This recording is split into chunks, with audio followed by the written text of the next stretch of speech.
see how you made this. I know, I But really. we're all talking to each other to make sure that we all. Oh, yeah. Okay. This is teamwork right here. Just remember, I'm right here. Everyone's got the shot. Whoa, whoa.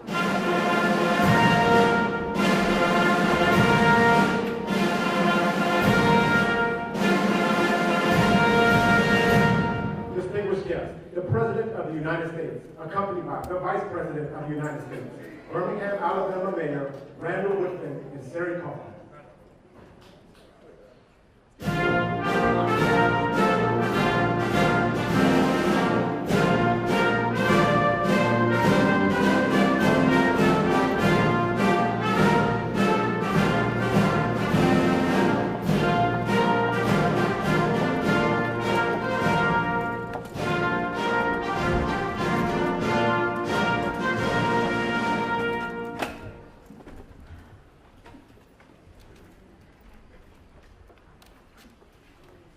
Hello, everyone. My name is Sari Kaufman. When I was 15, a gunman entered my school, Marjorie Stoneman Douglas, and murdered 17 of my classmates, teachers, and friends. Ever since, I've been fighting against gun violence. And I am so happy that we finally have a president and vice president who are making schools safer.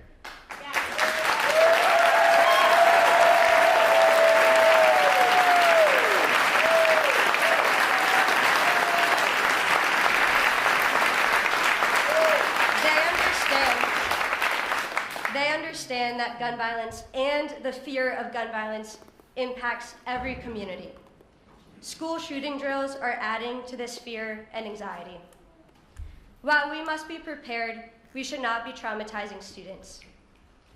That is why I am grateful to President Biden and Vice President Harris for not only leading on the issue of gun violence, but showing compassion while they do it. This leadership is something I have seen firsthand. Vice President Harris has comforted survivors across our country.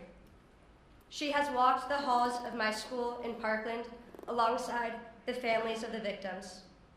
She has listened to Gen Z leaders and understands how we are feeling. And she leads the first ever White House Office of Gun Violence Prevention.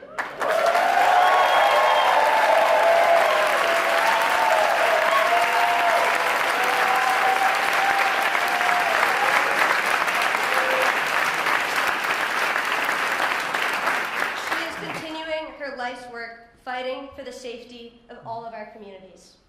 And now it is my honor to introduce the Vice President of the United States, Kamala Harris.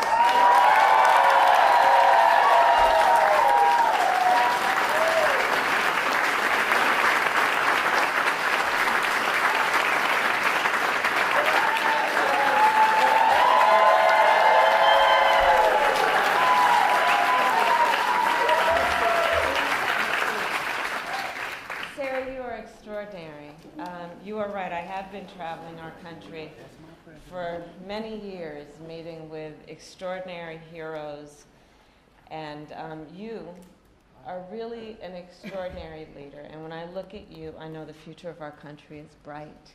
Thank you, Sari.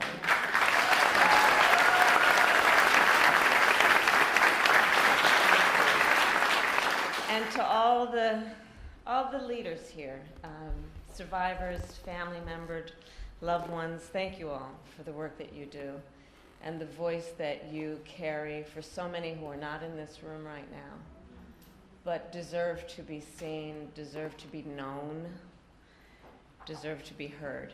I thank you all for all that you do to sacrifice your time and your hearts to give what you give to so many. And so it is good to be with everyone, including our extraordinary President, Joe Biden.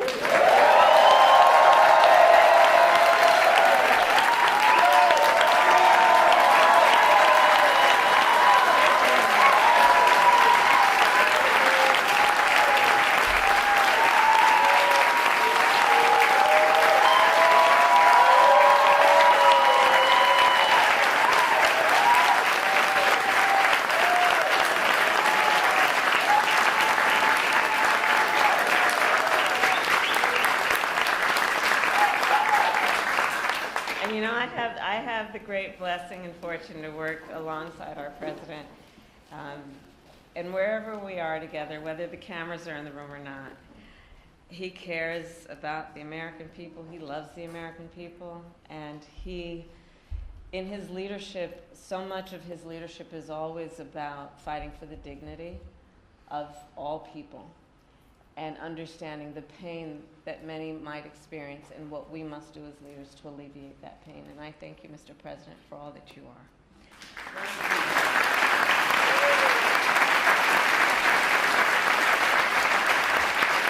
And to all the members of Congress who are here, all the leaders who are here, I thank you. So before I begin, I will say a few words about Hurricane Helene. So the President and I, of course, are monitoring the case and the situation closely, and we urge everyone who is watching at this very moment to take this storm very seriously, and please follow the guidance of your local officials. And President Biden and I, of course, will continue to work closely with state and local officials to ensure that everyone is safe and to protect communities before, during, and after the storm. So with that, I will turn to the subject at hand. I believe the right to be safe is a civil right.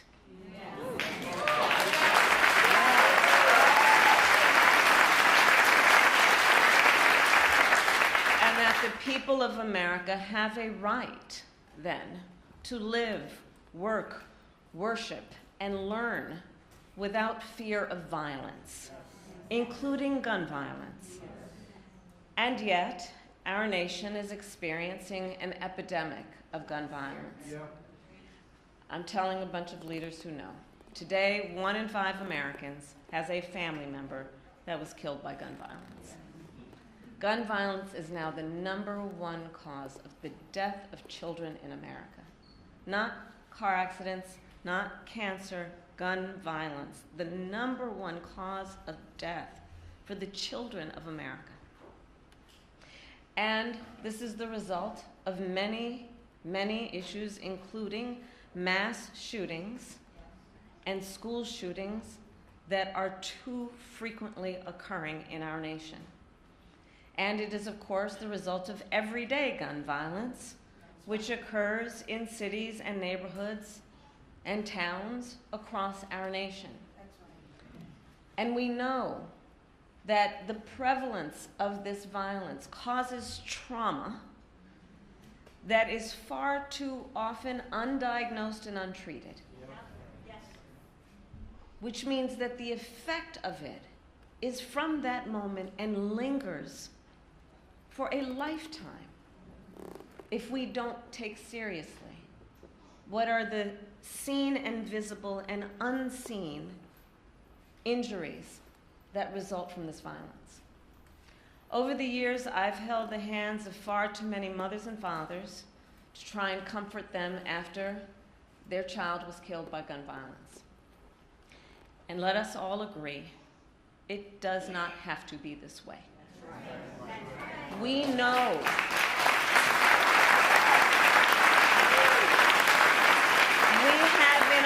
possession, we know how to stop these tragedies. And it is a false choice to suggest you are either in favor of the Second Amendment or you want to take everyone's guns away.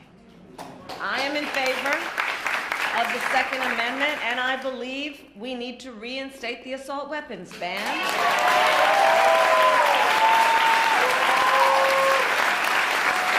And pass universal background checks, safe storage laws, and red flag laws.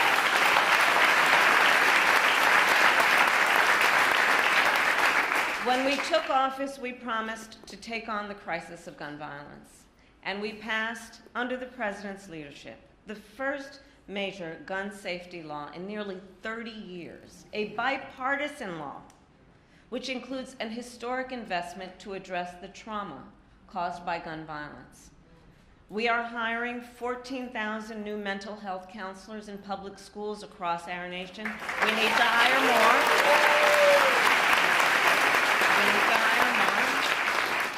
But it is the single largest investment in student mental health in history. And for as much as we have accomplished, more must be done. We need more leaders. We need more leaders like the leaders in this room, in Congress, who have the courage to take action, to stand up to the gun lobby, and to put the lives of our children first. Last week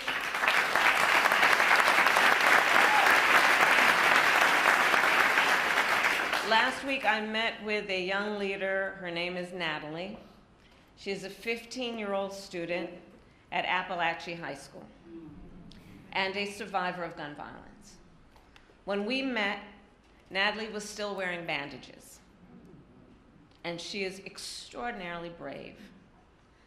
And so on behalf of her, on behalf of all the survivors that we have lost, let us continue to fight to end the epidemic of gun violence and to keep our communities and our children safe. And now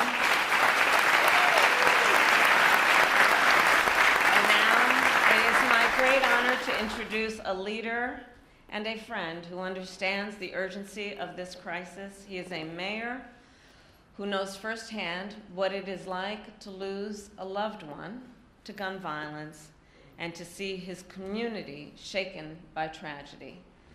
A dear friend who is not only a local leader, but a national leader. Please welcome Mayor Randall Woodfin.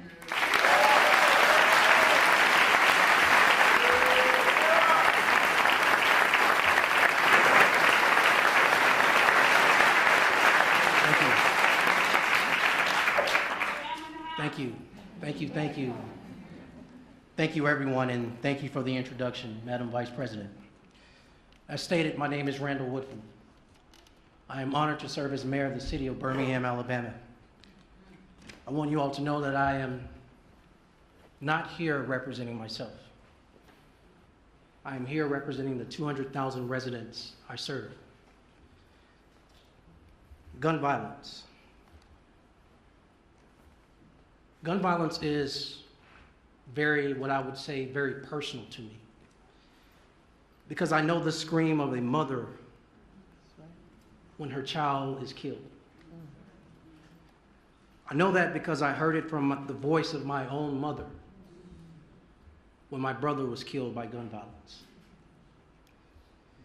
I know that scream, I heard that scream again this past Saturday as the lives of 4 people were stolen and 17 other victims were shot during a horrific mass shooting in Birmingham.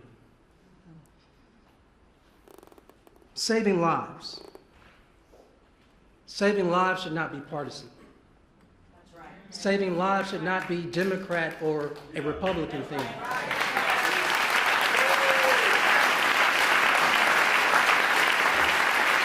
Saving lives, everyone.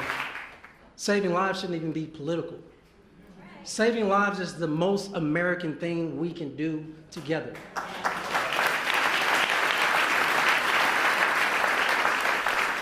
And so we've been working with our U.S. Attorney, with the Justice Department, to get machine gun conversions like Glock switches off our city streets. But still, my community, and I imagine other communities, are still finding the use of these devices at crime scene after crime scene. And so that is why I'm grateful to our president. That is why I'm so grateful to our vice president as well, who today are taking more action to help people not only in Birmingham, but across our country. Today, we work to loosen the grip that gun violence has on our communities. I know firsthand what it means to have a president who is not only a partner, but a friend to community and cities. The Biden-Harris administration is making historic and transformative investments in our neighborhoods, but most importantly, in our people. Instead of being overlooked, I am happy to stand on this stage and tell you we have a president who not only sees us, but truly believes in us. And that is why it is my honor to introduce President Joe Biden, who has been a true friend to Birmingham, Alabama.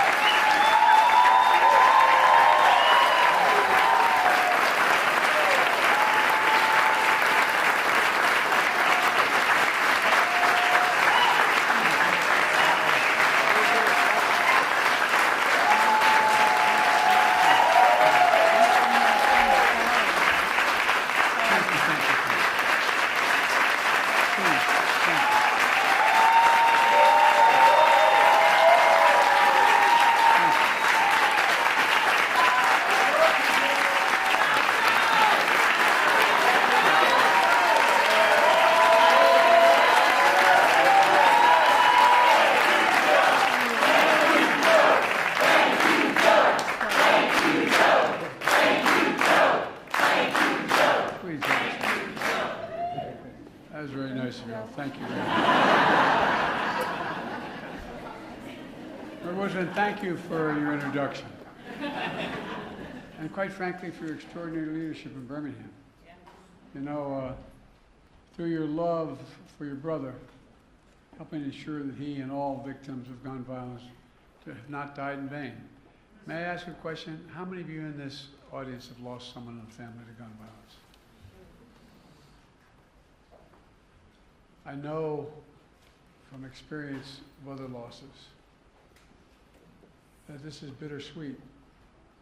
We want us to be doing this, but it brings back the very moment it happened.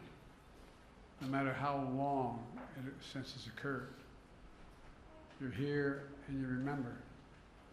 Remember the first time you heard my son, my daughter, my mother, my father, my brother, my sister, somebody you lost. I know the feeling in a different context, and it's heartbreaking. So thank you for the courage to be here. I know the intensity of your feelings, but thank you, because it really does require to relive the moment it occurred, and that's tough. And I don't think people who haven't been through the loss of someone through an accident or through violence fully understands it until it happens, and I hope that doesn't happen to the rest of you in any circumstance. So thank you Sari, for sharing your story, and your classmates, your teachers, your friends in Parkland. You know, an extraordinary courage that inspires a nation, and we stand with you, for real. Quite frankly, you inspired me when I met many of you after that tragedy. Before I begin, let me speak to our preparedness, then very briefly for the hurricane. Helene, we're expecting a catastrophic storm. Winds and flooding throughout the southeast, starting in Florida right now. Kamala and I have been briefed and spent many hours with FEMA, including recently. Ambassador Griswold is on the scene tomorrow.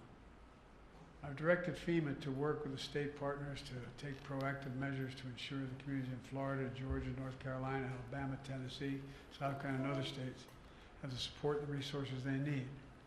That includes improving pre-landfall emergency declaration requests from the governors of Florida, Georgia, North Carolina, and Alabama. In my direction, more than 1,000 federal personnel have already been deployed to those areas. We have search and rescue teams, medical teams, power restoration teams, generators, water, food on the ground and ready to support families throughout the coming days. But let me say this, everyone needs to take it seriously, extremely seriously. The potential storm surge is well beyond the immediate path of the hurricane, could be significant and deadly. You know, for you and your family's sake, I urge everyone in and near the path of the hurricane to listen to local officials and follow evacuation orders and be when told to do so. Remember, 2 years ago, just 2 years ago, 150 people were killed when the surge was only 14 feet. Now the surge is expected to be up to 20 feet. 20 feet. So take this seriously. From the bottom of my heart, please take it seriously, anybody listening to this. And because, anyway, the tendency is to say, I can do this, but you can't. 20-foot storm surge, you can't. Folks, now for the reason we're here today. I want to thank Vice President Harris and members of our cabinet, members of the Congress, including Birmingham's extraordinary Congressman Terry Sewell. Terry, stand up. Stand up.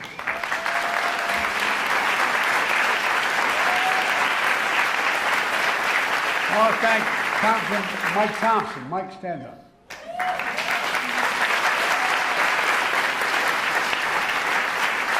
And a good friend, one of the brightest people I know, Jamie Raskin. Jamie, stand up.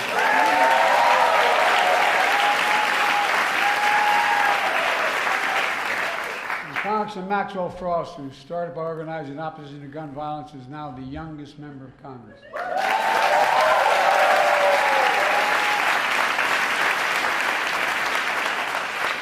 Even when I was the second youngest senator in history, I never had that much hair.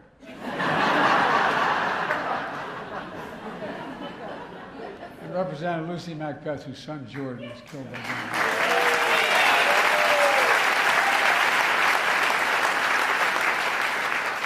Thanks, Lucy. Thanks for being here. I know events like this are difficult. Look, folks, I want to thank you for the courage, and I also want to thank the chiefs of police and sheriffs, to all the advocates and allies, and especially to the survivors and families, many of whom I've met with. Jill and I have gotten to know some of you very well over the years. Thank you for being here. With absolute courage, you've turned your pain into purpose. That's what it's all about, turning your pain into purpose. Your loss into determination, your anger into commitment, and the power of a movement of saving lives. That's okay. Babies rule in my house. Don't worry about it. This past Monday, the FBI released data showing how crime is down in America. The year before we came to the presidency, we saw the biggest increase in murder rates on record. Last year, we saw the largest decrease in murder rates nationwide.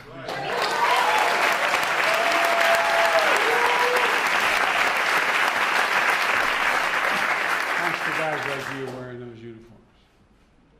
The homicide rate in 2023 was 16% below the year before we became president and vice president. In the first half of 2024, in large cities across the country, homicide rate dropped another 17%. Last year, we also saw the lowest rates of all violent crime in more than 50 years. Murder, rape, aggravated assault, robbery all dropped along with burglary, property crime. It matters. And together we're making clear, if you want to talk about reducing crime and violence in America, you need to talk about guns in America.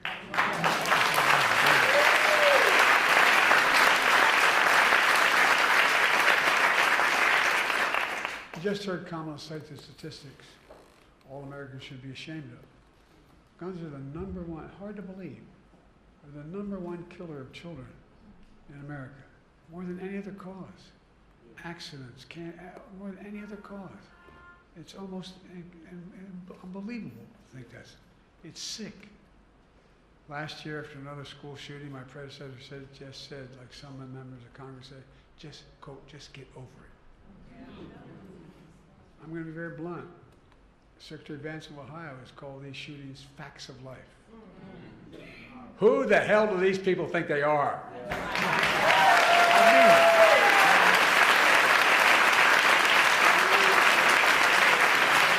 Think about it. The only industry that is exempted by law from being investigated and being dealt with is the gun industry. Imagine had that be the case with the tobacco industry. What cancer would be like. I mean it sincerely. Think about this. This time last year, we stood in the Rose Garden and launched the first ever White House Office of Gun Violence Prevention.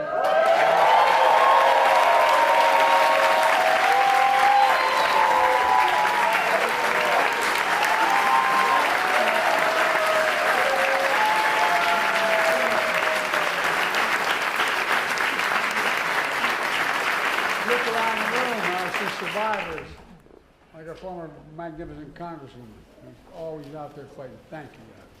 Thank you. You know, it's staffed by gun violence survivors and experts, overseen by our incredible vice president. The purpose is to drive and coordinate the government in a nationwide effort to reduce gun violence in America. Over the past year, we made tremendous progress. More background checks required for firearms sold at gun shows online. New interagency response teams to support communities after mass shootings. And I've been to all but 3 mass shootings in the United States of America and spent time with surviving families, many of whom I see here in this audience, because it's important to raise up what's happening. Most comprehensive federal guide ever on safe gun storage of firearms.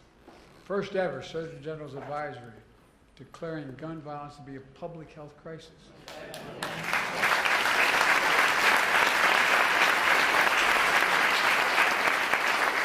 Parenthetically, as I travel the world with other world leaders, they ask, do you really have do you say you have a public health crisis with gun violence?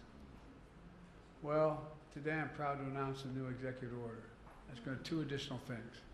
First, the executive order will establish a new federal task force on emerging firearm threats. Previously, my administration took action to crack down on private manufacturers of firearms, including kits of so-called ghost guns. This is probably the only audience knows what ghost guns are. Yeah, that's right. They don't have to have a serial number. guns don't have serial numbers, it's hard for them to track back to the shooter and hold them accountable when something happens. Today we're taking the next step. Our new task force will address 3D printed firearms. And for those listening, everybody in this room knows what that is. But they actually can produce a plastic firearm with a 3D printer. That, magnetometers can't detect these, or they don't have a serial number. This task force is also going to tackle machine gun conversion devices, mentioned by the mayor. Devices that illegally turn semi-automatic weapons, including handguns, into fully automatic machine guns that can fire up to 20 bullets in 2 seconds. 20 in 2 seconds. These devices are already illegal under federal law and can be made on a 3D printer for just 40 cents in less than 30 minutes and sold for as little as $20. The local law enforcement in cities across the country tell me the streets are flooded with machine gun conversion devices. Isn't that right, Captain? Because the parts are small, cheap, and easy to make. The impact of these devices is devastating. Just this weekend, a machine gun conversion device was found at the scene of a mass shooting in Birmingham. I can tell you, over 100 shell casings. 100 shell casings are found, including 4 killed and 18 injured. The community shattered. Enough. Within 90 days of our task force will send me a risk assessment and a strategy to address these emerging firearm threats. It's about sending a clear message. Don't worry about the babe, it's okay. Really. Sending a clear message to local law enforcement, the cities across the country. We're to help, and together we can save lives. Look, the second part of this executive order relates to active shooter drills in schools. It's a good thing, but people don't, you all understand, many of you in here, but the psychological impact that has on a child. I'm old enough, we used to have drills for, duck and cover for nuclear devices. But guess what? Now we're talking about kids know what's happening. Yeah. Kamala just talked about the worry of parents and the stress and fear of students have when they're told to participate in active shooter drills. The lack of guidance today on how to prepare students while minimizing the trauma of active shooter drills is unacceptable. So today I'm directing the members of my cabinet to return to me within 110 days with resources and information for schools to improve active shooter drills, minimize its harm, create age-appropriate content, and communicate with parents before and after these drills happen so they know what's going on.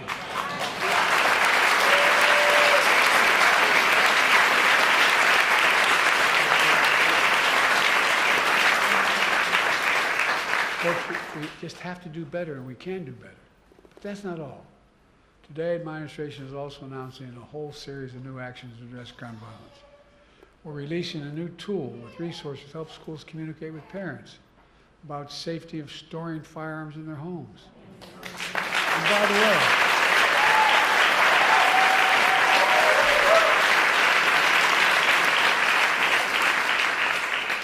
I, along with Diane Fines, is the guy that passed the first assault weapons ban. And here's the deal. It was amazing. Amazing how many of those gun violence occurred with those when they were outlawed with these firearms were a consequence of a parent not being responsible with the guns they own. Or in a recent case, I won't get into it because it's under litigation, a parent who provided an assault weapon to a young child. It's been found that when school administrators communicate with parents about safe storage of firearms in their homes, it motivates parents to act. We're awarding $135 million on top of the $238 million we've already awarded last year to 48 states for crisis intervention.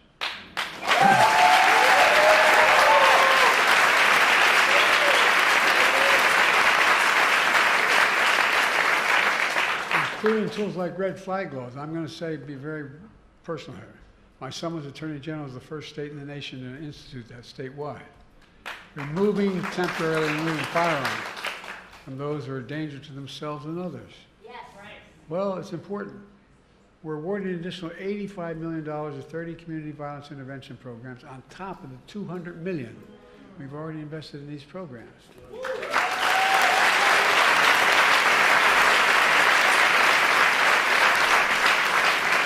As you all know, these local intervention programs stop shootings before they happen, utilizing trusted messengers, community members, leaders to work directly with people at risk or the most vulnerable to gun violence. And folks, all these new actions build on the historic steps we've already taken since I took office to address gun violence in America. Through the American Rescue Plan, which, by the way, not a single one of the opposition voted for. I don't say that for political, I say that to make sure people understand it's not costless to do that. Helped deliver more than $15 billion, the largest investment ever in public safety. Let me say it again. All our opponents voted against the largest funding ever in public safety. I also announced a dozen executive orders to reduce gun violence more than any of my predecessors. And with your help, we passed the Bipartisan Safer Communities Act, the most significant gun violence control in the world.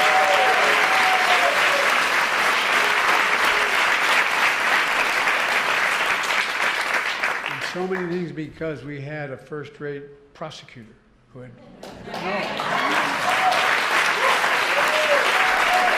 incredible experience dealing with these. Among many things is strengthened background checks for anyone under the age of 21 seeking to purchase a firearm. Since we implemented the background check system last year, we've kept almost 1,000 guns out of the hands of people under the age of 21. But folks, the law also invests over $1 billion, the largest one-time ever investment ever in seeking to deal with mental health issues in our schools.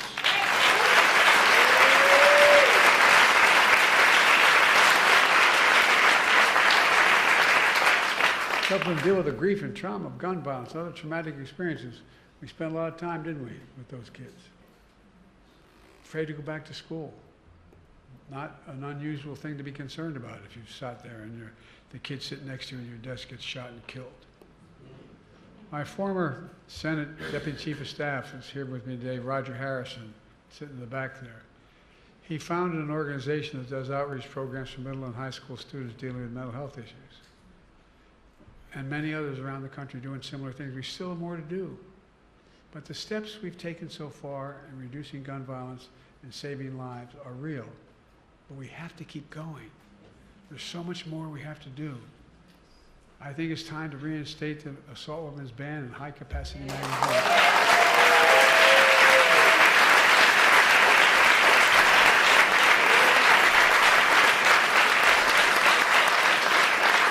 When I was a senator and I introduced the first effort to ban those weapons, I literally was walking through the swamps of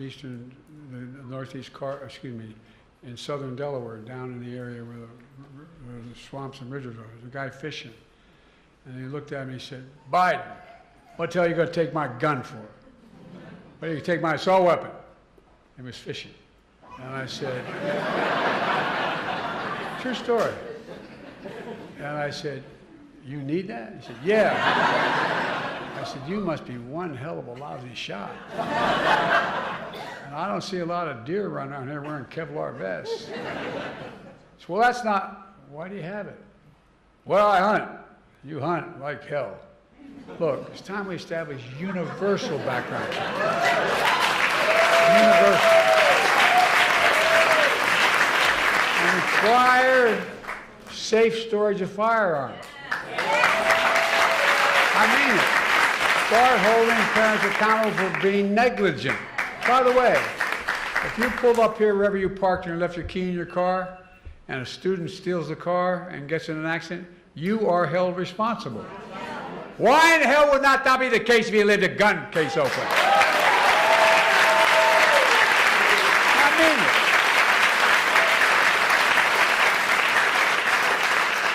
it. And I've been fighting for this. I'm going to continue after I leave this office. End immunity for the gun industry. End it, end it, end it.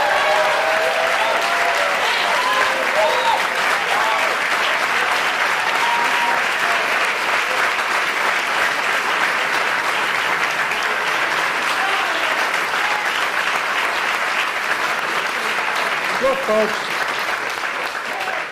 I taught constitutional law for years, constitutional law.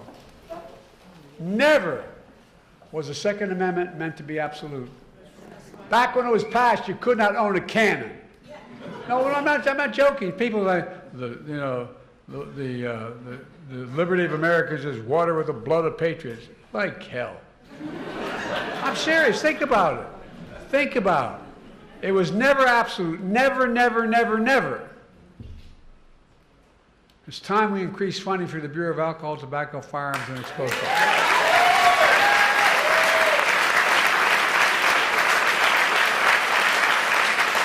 Another law enforcement agency to deal with crime and solve crimes faster.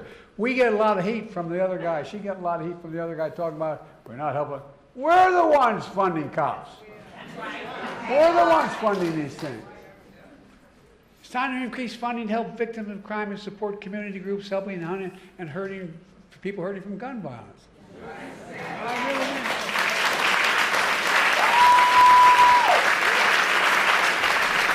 Unfortunately, my predecessor and a lot of congressional other people opposed all these steps to reduce gun violence. Instead, they tried to stop the crackdown on ghost gun kits, by the way. Well, that's a real big deal. I mean, we can't deny the Second Amendment right. Give me a break. If they got their way, criminals could traffic guns and commit crimes. Congressional opponents are trying to defund the Office of Gun Violence Prevention. There's an amendment to defund the Office of Gun Violence Prevention. Bless me, Father, as we say in my church. They attack the FBI and want to abolish the Bureau of Alcohol, Tobacco, and Firearms and Explosives. By the way, that's written out, which is responsible for fighting gun crimes. Folks, you can't be pro-law enforcement and be anti-FBI and ATF. That's outrageous.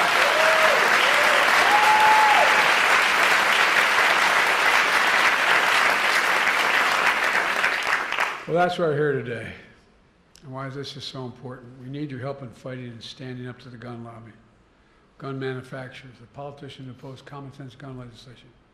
Because whether you're a Democrat or Republican or Independent, we all want our families to be safe.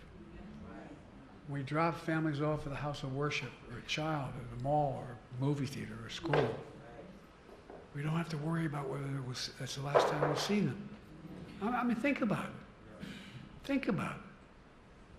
We all want our kids to have the freedom to learn how to read and write in schools instead of duck and cover. Let me close with this. I know how difficult this work is, particularly for someone who's been through the tragedies and consequences of it. But I also have no illusions about the champions and heroes in this fight, including all of you. I really don't. Look what you've already done. Look at the movie you built. Look at the elected officials standing alongside me and here today. Listen to the young people speaking out. That's the power of your loved ones and their memories.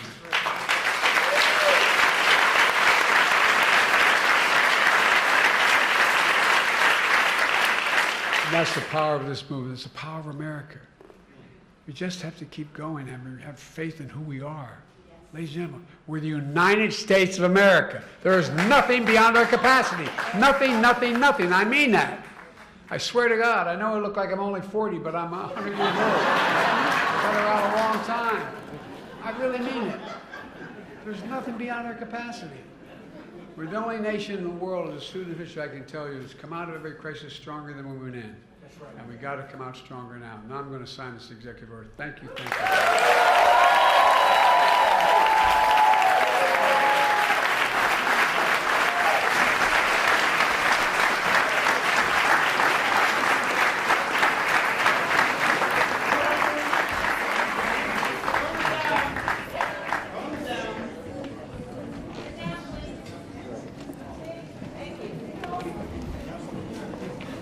All right.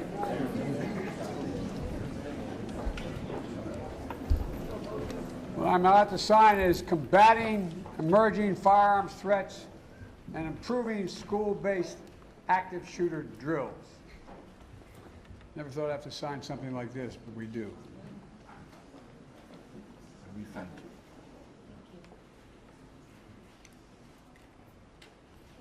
Bravo. Bravo.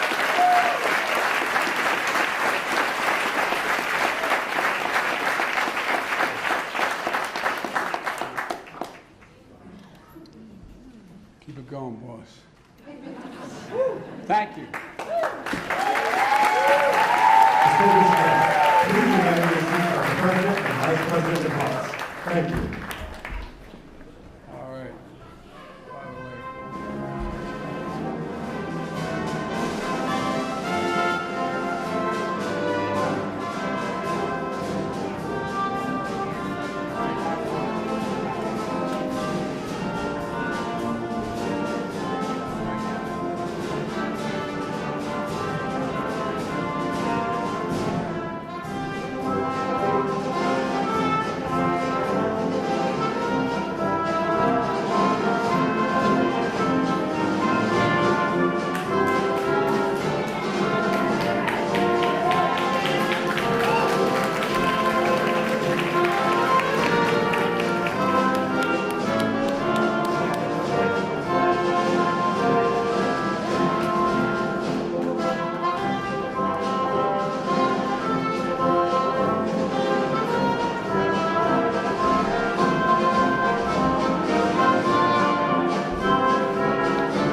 He's fine.